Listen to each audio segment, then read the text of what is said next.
So far, we have 2 of our top 8 finalists. The Rat and Walla managed to come out on top of their opponents. And now we're going to be finding out who our 3rd top 8 finalist will be. It's going to be Muzzy or Cydonia. My name's Cora, and I'm going to be bringing you the action on this game alongside Lorinda. And Neil, I could not have asked for a better series. We have been following the story of Muzzy and Zalay throughout this entire tournament, and Cydonia is one of the predictions that we made on day 1 of players who potentially could take this entire tournament. So, poetic justice, this is going to be a great series. And this is breaking point. Muzzy and Zalay have been within 1 game of each other all the way along, but now Zalay has fallen out. Muzzy still in there. This is his chance to advance that lead that basically doesn't matter, that 1-point lead. That's insane. Cydonia, I mean, he would not want to be playing Cydonia in this particular round. He'd like a nice, easy cruise to the top 8 against one of the locals who have put in a good performance. Nah, this is a local who is rather good. But you know what? It is good because Zalay had to go up against the Rat. It was a very difficult player to go up against, and the Rat did end up winning in a 3-2 very close series. So Muzzy up against Cydonia should be another good match, another good fight, and both of these series definitely ones to watch. Of course, Zalay versus the Rat happened previously, but if you get a chance, go ahead, check that one out. Muzzy versus Cydonia are going to be coming to us right now. These guys, look at the smiles on their faces. They're good friends. They respect each other. They're both highly, highly talented professional Hearthstone players. They look like they're having a great time. Yeah, just 9 months' work comes down to this for Muzzy. Nothing small. You know, nothing little. But let's go ahead and take a look at the bans and the picks that these guys have brought. Well, they are just absolutely having the time of their lives. Muzzy is one of the best players in the world, and Cydonia has had not a ton of luck with DreamHacks in the past. So for both of them, this could be absolutely fantastic. Druid bans all around, nothing new there. Muzzy, Paladin, Priest, Shaman. Cydonia, Shaman, Priest, Warrior. We've seen both of them on stream before, so they should have a good idea of the others' play styles. And now, of course, the decks are open, so they know every single card that is in their opponent's lists. Yeah, they probably had a good idea already, these particular 2 anyway. People do talk to each other about what are you bringing, etc. But now they know it card for card. There is no doubt at all. And that is something that I think has been good for Muzzy and Zalay through this tournament. It's been bad for them in a way, but they've both been on stream a lot. So it's been fair in that regard regarding that particular competition as well. Cydonia finally in the top 16. Yeah. I'm so pleased to see that. And honestly, I don't care who wins this one. I just don't want either of them to lose. Unfortunately, that's not possible. Lorinda, I know, it's tough. One of them is going to have to lose.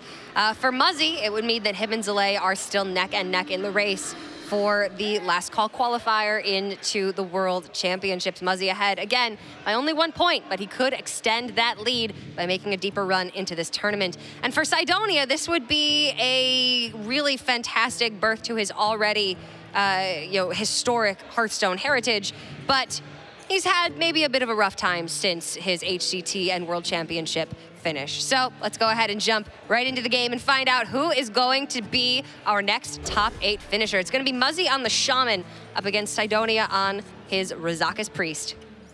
RO16 Priest straight open, which is interesting in its own right because the pros have been talking about this a lot, and opening with Priest tends not to be the thing, but against a Shaman-related deck, they're saying you can do it. And the pros also have this second, they have to double bluff what they're going to open with. It's so important in last hero standing that you don't get this Priest countered. Cydonia's just going to try and go through the lineup with it, though.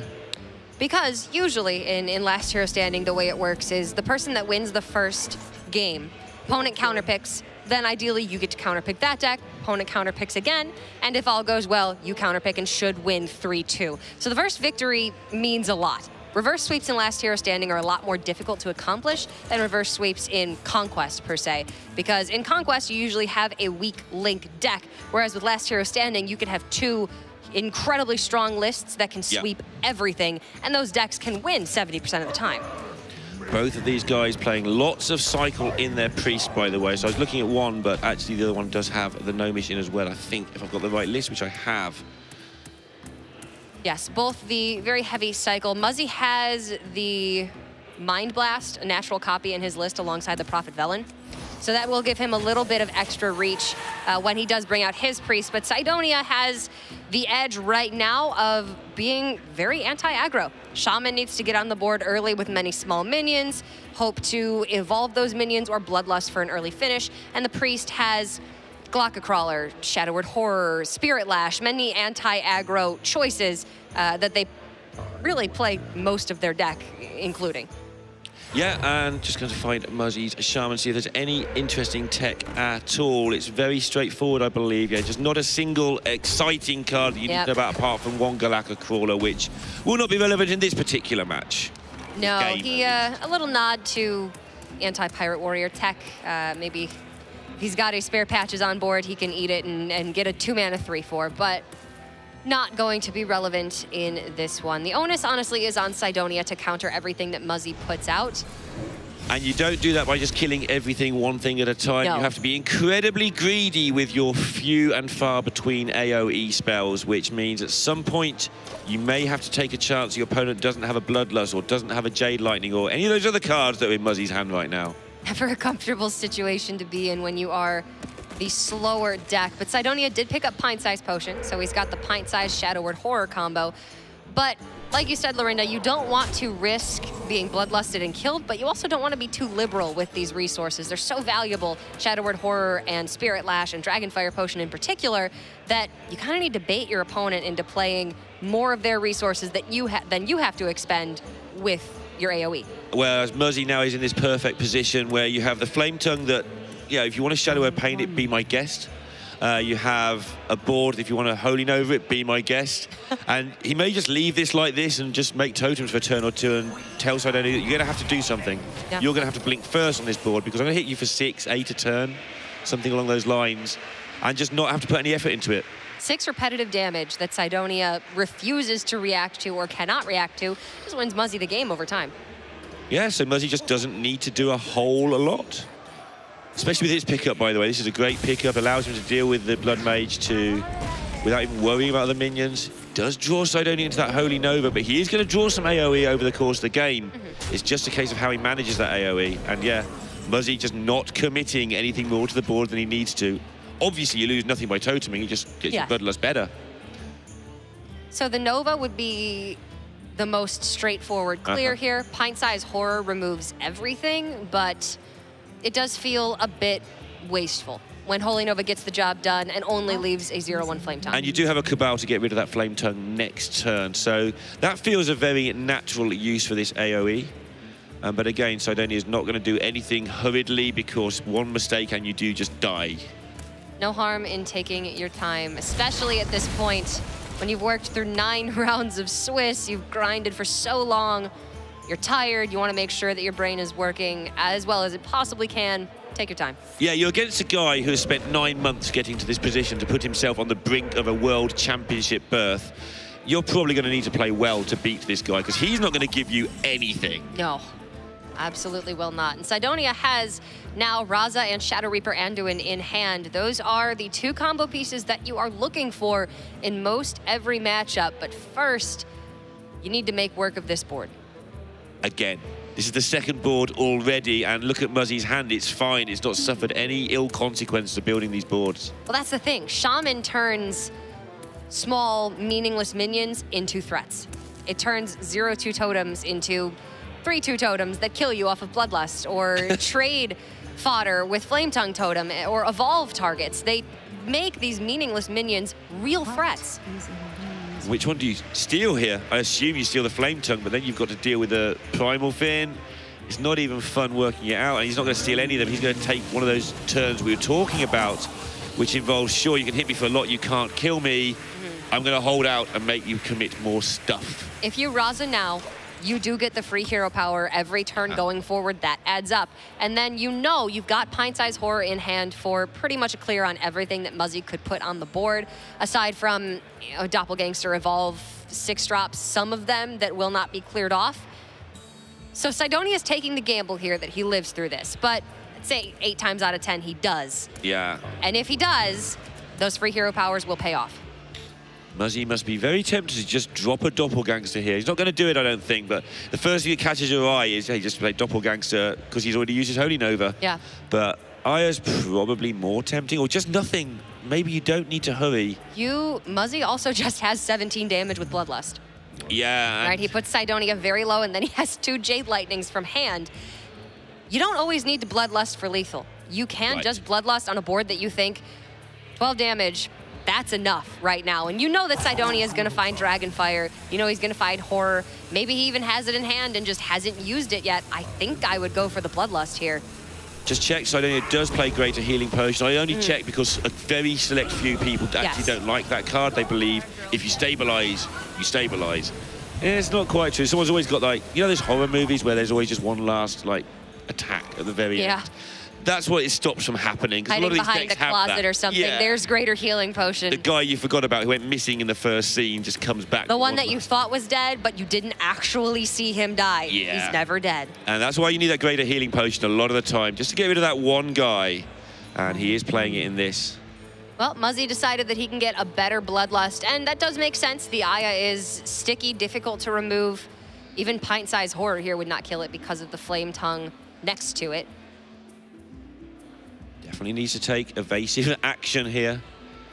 Evasive maneuvers. Evasive maneuvers around all these Jades and Totems and Murlocs, and it just sounds like a nightmare happening here. But he has enough equipment to deal with things right now. But he does know that if he deals with stuff badly here, he is going to start getting a situation where Muzzy can spam yet another board, and that one might be the key one. On the other side, though, Cydonia is very soon going to be able to start just shooting things with the Anduin power. Going to get really close. But you do need to walk that line. If you commit to Shadow Reaper Anduin, you cannot heal yourself with your hero power anymore. Yes, you have Greater Healing Potion in the deck, but at that point, you've become the aggressor, and if Muzzy can build up a board that Cydonia can't kill, game over. And that hero power lets you do that. Muzzy is just sticking damage into the face of Cydonia. Worry not. If you thought that you hadn't seen any Jades this weekend, because Druid's been banned every time, here you go.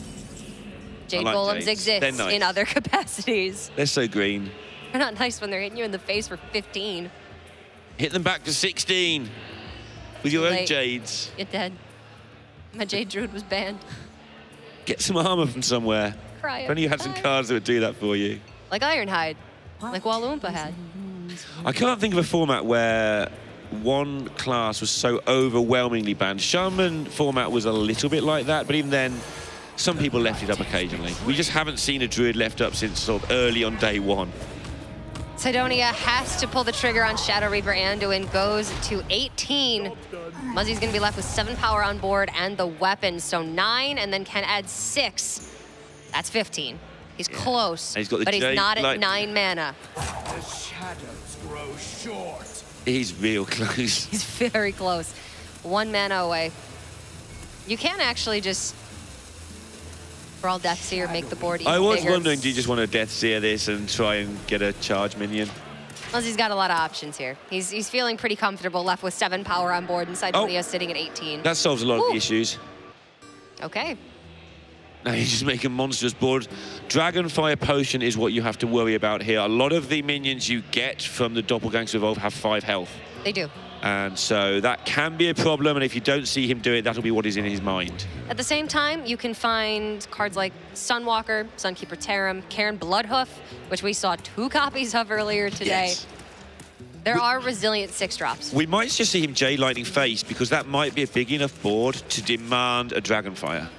A 3/3, a 4/4, 5/5. Bait out the Dragonfire if he's got it, and follow up with Doppel Evolve. And then Bloodlust that, ideally. Oh, we're gonna just Bloodlust this. Muzzy could have gone for it even earlier when he had 4 targets on board, but it does look like this will just get the job done, unless Cydonia picks up... Greater Healing Potion. And Dragonfire. Or Kazakus. All right, this lines 5? up. Actually, this lines up perfectly for a 5-mana Kazakus potion. If you can get deal 4 to all and 7 armor, maybe now you're doing really well. You can also go for deal 2 to all and ping a lot more times with 1 mana potion. You could. You don't get much armor that way, though, and you need it. Darkness speaks. That's what he's considering, I think, because he needs to know what he's going to ping before he goes for the potion, so he can't just have a think while he plays Kazakus. Well, he hit the 4/4, so maybe he's rolling for 5. 7 armor. The other two aren't that great right now anyway. There's 4 to all. He got the exact potion, I think, that he was hoping for. He did indeed. And that's going to reset the board one more time. So missed 2 damage to face there, but was kind of hedging his bets in case he did the get the potion that he wanted and needed to kill the 4/4 then. If he stabilizes, then that 2 damage almost certainly will not matter. Exactly. If he got deal 5 damage, for instance, instead of deal 4 to all, you could then kill the 3/3, ping the 4/2, clearing the most of the pressure off the board. Well, Muzzy's only decision is whether he wants to roll the totem first or after he evolves. I'm rolling it first. You can't even get Doomsayer if you're evolving twice. Yeah, and he does. He might not evolve twice, you'll see what he likes or not. 7 drops versus 6 drops. 7 drops aren't actually that exciting. Double 6 health. I think he'll keep. I don't think he'll re-evolve. You don't want to walk into a nasty Dragonfire potion. That's true. This is pretty resilient for... Yeah, he's 6 drop evolves. Yeah. Holy Smite's going to give Cydonia a chance to get rid of at least enough of this to survive one more turn, except we can see the Jade Lightning. It might make it a bit worse for him. You can Death the Illidan. Got a lot of small, low mana cost cards in hand, right? So after this turn, Cydonia is going to need to pick up some steam. And Muzzy will be happy that he kept that second evolve. Yes. Just going to give him an extra Jade, Roller Totem, whatever card you pick up, evolve those 3 things.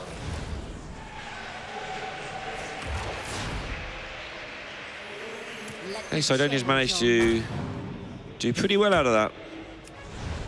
But gotten rid of most of the threats. The Ancient Harbinger is going to stick around, but...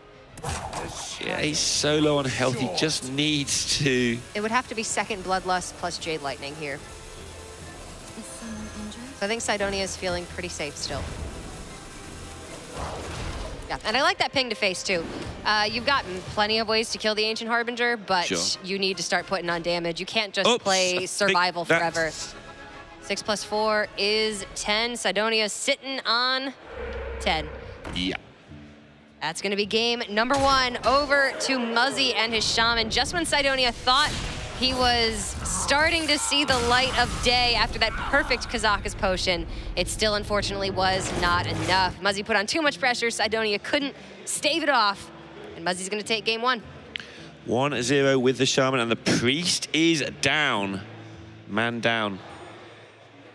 Man down. And the Priest is down. We're saying it all weekend. It's more than 1-0 in some regards because you can always fight back so easily with that Priest, but without it, Cydonia's having to get it done with his Shaman and with his Warrior.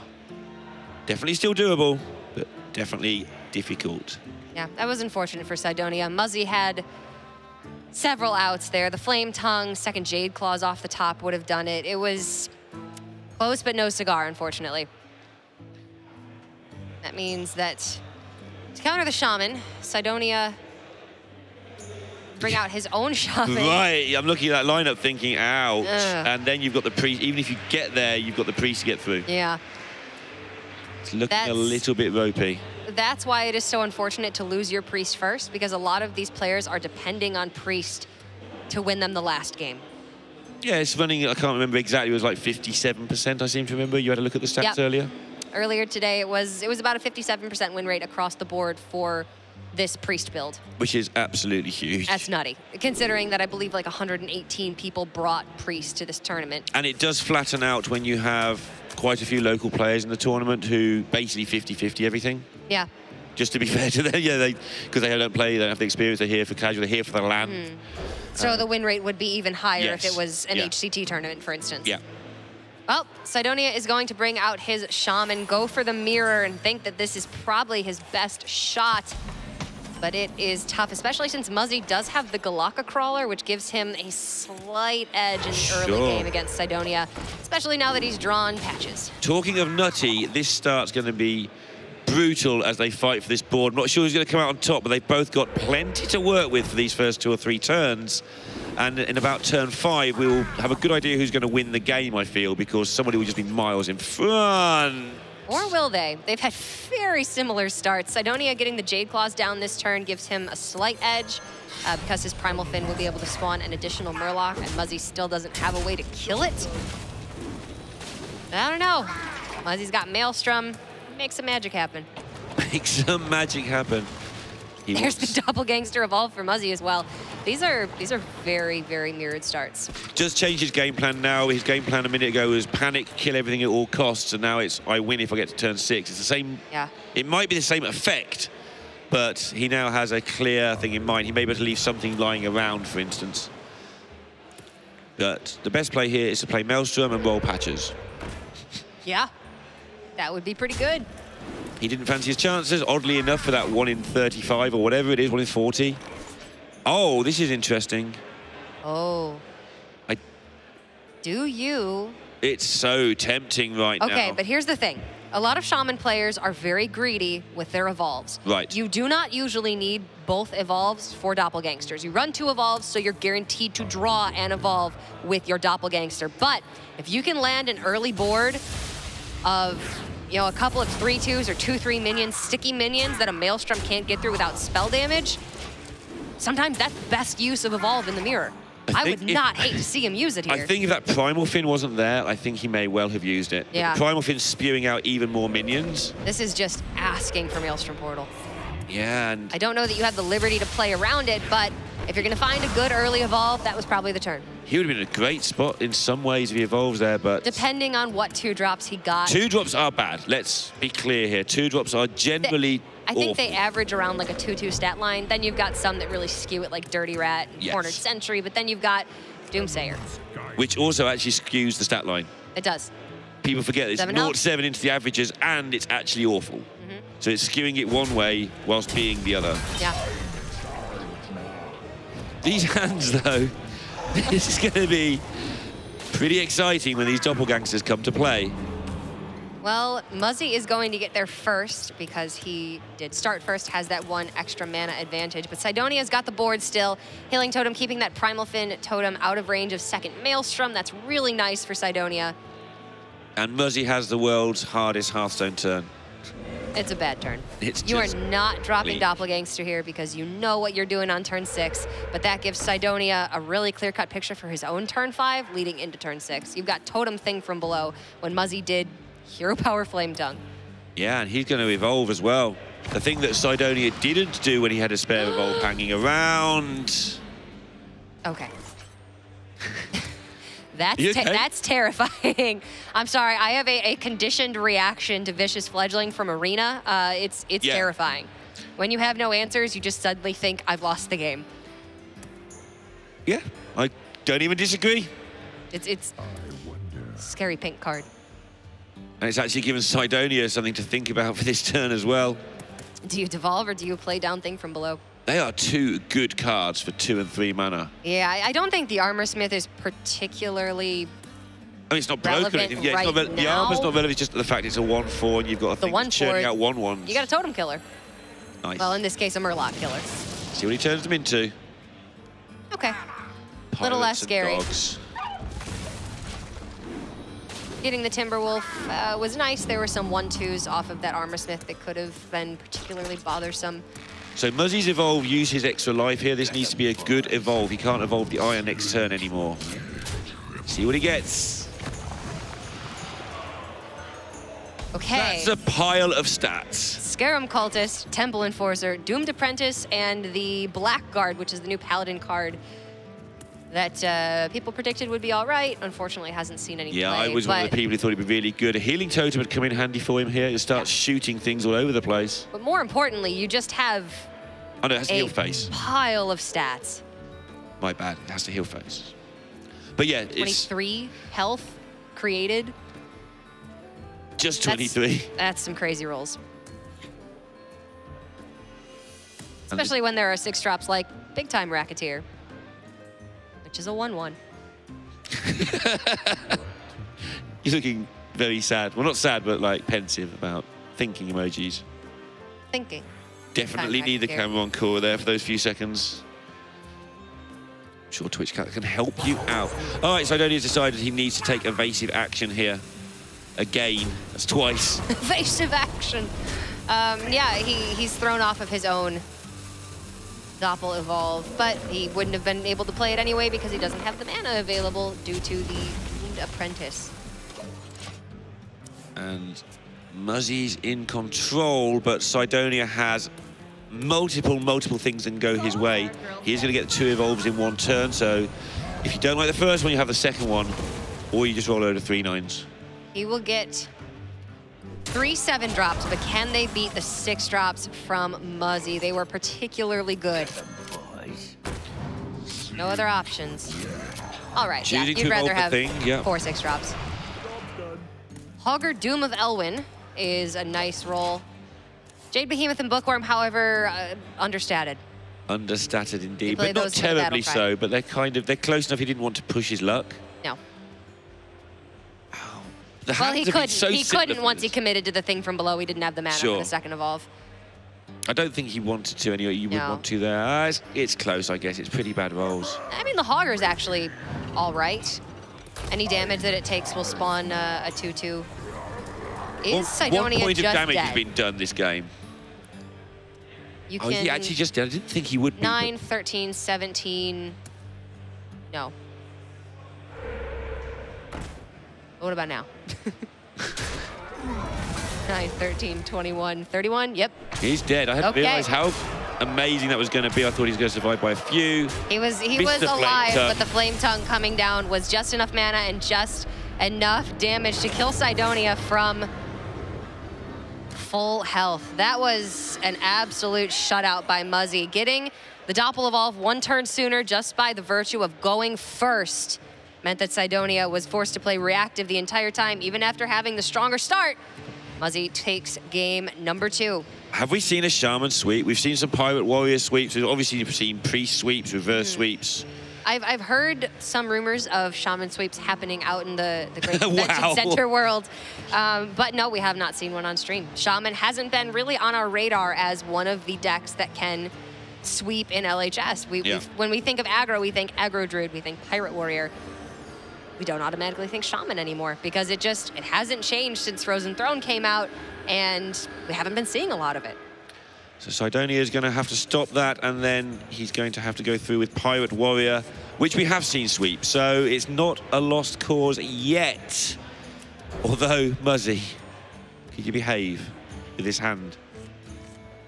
Although we did see Cydonia sweep with Pirate Warrior 3-0 in his qualifying top 16 match, but holy, these are some starts. Muzzy's got the crawler in his deck. We haven't seen it yet, but how's about just take a couple of 1-drops instead? And weapon removal 1-drops at that.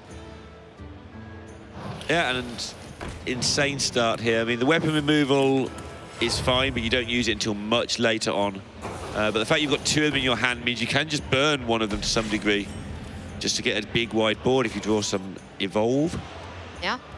That's another way to get ahead against Pirate Warrior. If you can spam 1-drops early and they maybe don't have the Fiery War Axe to remove, and then you evolve, your 2-drops trade pretty efficiently into their early game. And Cydonia doesn't have a play here that is nice Hearthstone play.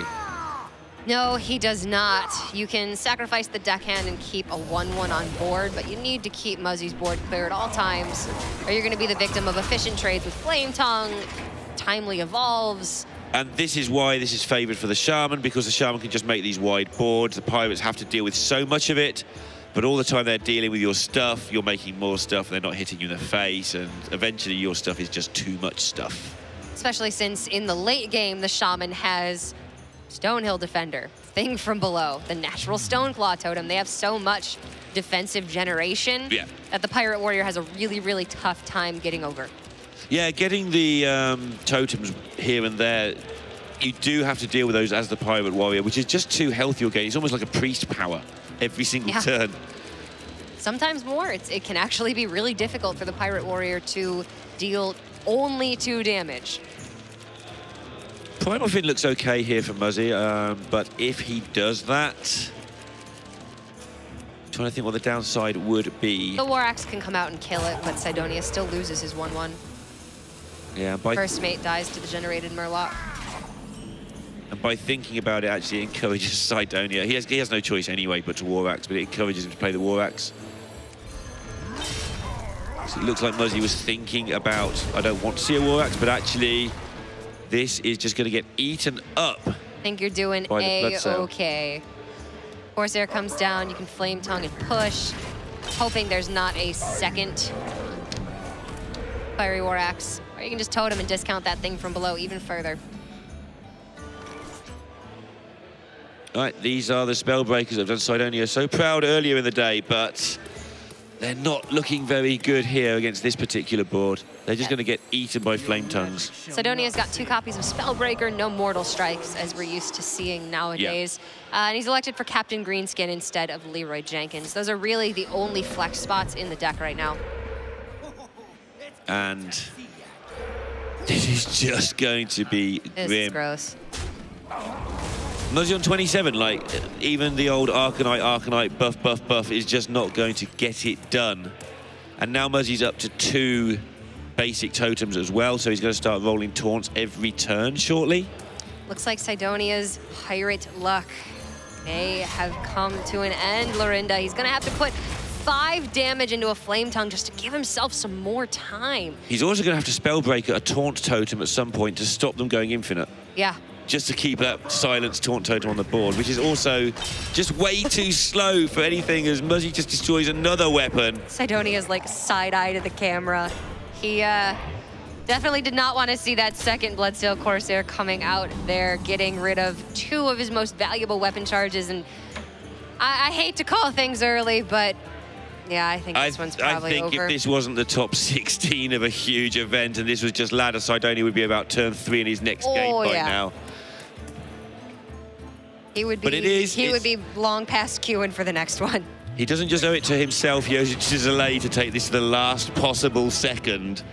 And that is what he's going to do. Oh, but the last possible second has come off the top. Muzzy rips the Bloodlust. He's going to the top 8. More importantly, he has beaten Zalae, essentially, in this tournament. Remember, there is still DreamHack Denver. There is still the HCT event to come next week as well.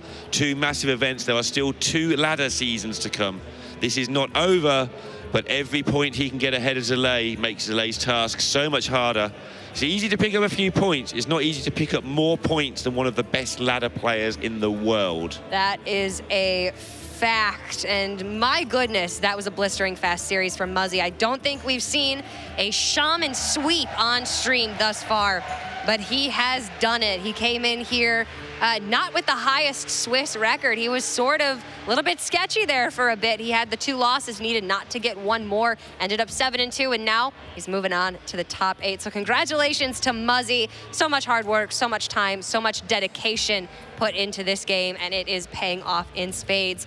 Unfortunate for Cydonia, it is on his home turf. He would have loved to take it further in this tournament, but a top 16 is nothing to be ashamed of. Right. He played so very well. It was just Muzzy's time to shine. Yeah, he started to get some decent results together. His last DreamHack was okay as well. Cydonia, top 16 now, and his time will most certainly come. And the last people we've said that about have been people like, I don't know, Hoy, Muzzy himself, Oskaka. Firebat was the original guy who said, everyone knows this guy's good, but he hasn't won anything. He wins the World Championships. I think Cydonia is that guy at the moment. So I would agree with that. I would agree. Cydonia has had fantastic results in the past, but I don't know. I hate to say they haven't been good enough, but he needs those consistent results. Unless you win a world championship, you need those consistent results, those reputation-building results, especially on a team like TSM, where arguably right now he's the only competitive team member on that team when it comes to Hearthstone. I was going to say, you need to clarify when it comes to Hearthstone or you're going to get hate mail. When it comes to Hearthstone, he's the only tournament competitive player. And so there's a lot riding on that. There's a lot going into that. But Cydonia, he's at every event. He puts up fantastic results, and this will not be the last that you see of him. But I'm so excited that we get to see Muzzy moving on. We get to see more of what he has in store for us, whether it be Shaman or his Mind Blast Highlander Priest, who knows? It's going to be players that we know of, Muzzy, the Rat, Hot Meowth, this is turning into a who's who of North America. Yeah, it looks like more than half of the top 8 is going to be well-known players. But let's talk a little bit about our next match coming up. We've got one more match on stream for you today. It's going to be Teebs versus Tars. So this previous match, Muzzy versus Cydonia, was two of the greats of Hearthstone, two people that you all have heard of, have watched them play in the past. You may not have seen Teebs and Tars, but I guarantee you, if you've attended a DreamHack event, you know these names. Teebs has been at every DreamHack event that I have personally been to. His record, I believe, he went 5-4, then he went 6-3 and just barely missed out at Atlanta. And then now, he just cut out the middleman, said, I don't want to go 7-2. He went 8-1, and he got his spot in the top 16. Absolutely fantastic for him.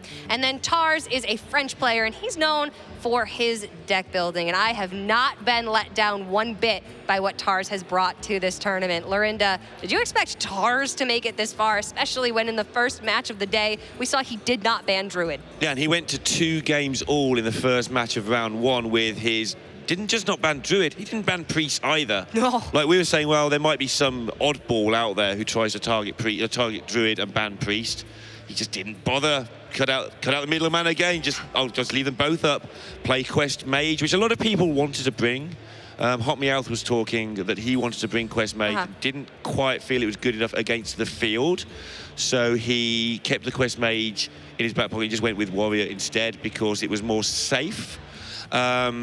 But I didn't really think he'd get through. But Tars has got exceptional records. I'm so glad he's made this top 16. He goes to every DreamHack.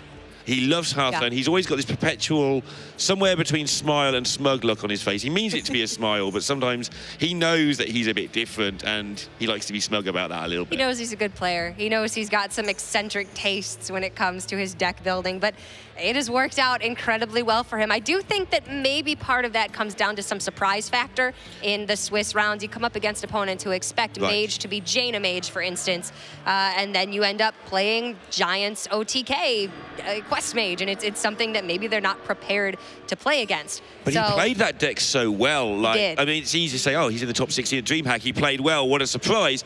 But he used the time walk in that game as a bit of tempo. He didn't use it as any sort of OTK in that round 1 that we looked at. He just realized he was struggling, he was up against it, and he used it as a tempo card. And obviously that's 5 of your mana gone before you start. He hasn't got the Sorcerer's Apprentices to make it cheap. He just did it, put a couple of Giants down. Alex Straza, I think, was in amongst that, get a bit of tempo and hope to ride the wave, and he nearly ran out of minions. That was a very close one, but he got the job done. Can't wait to see if Tars can do it yet again with his eccentric lineup, or will it be Teebs coming out on top after so many DreamHack events? We're going to be getting into Teebs versus Tars right after this.